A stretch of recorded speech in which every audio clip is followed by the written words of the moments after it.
This is a quick how-to on cutting down your rear plastic fender. First thing you're going to want to do is remove your side panels. On this model you've got a screw here on each side, and then you've got the little tabs, one in here, two back here. These are busted off on the older bikes usually.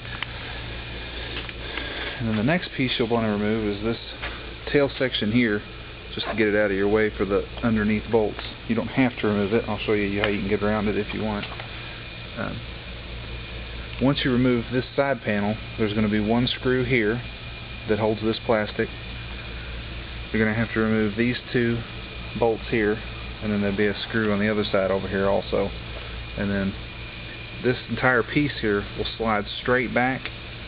Be sure on your keyhole over here, pull this piece out around the keyhole, and then you'll also, there's tabs back in here the same as the tabs on the side panels.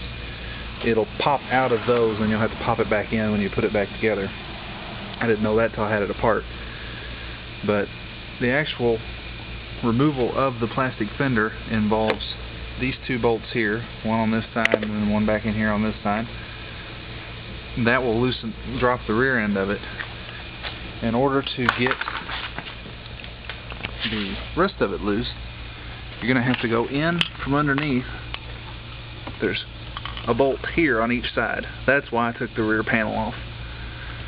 But if you can get a wrench in on those, you can bypass that step.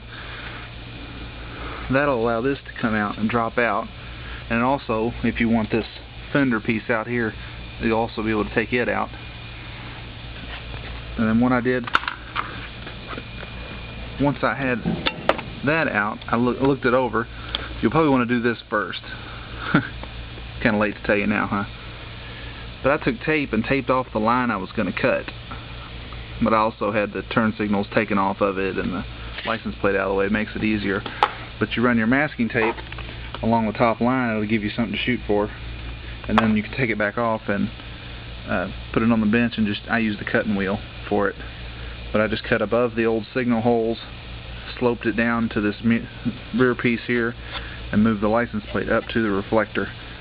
And it really hugged it up underneath there.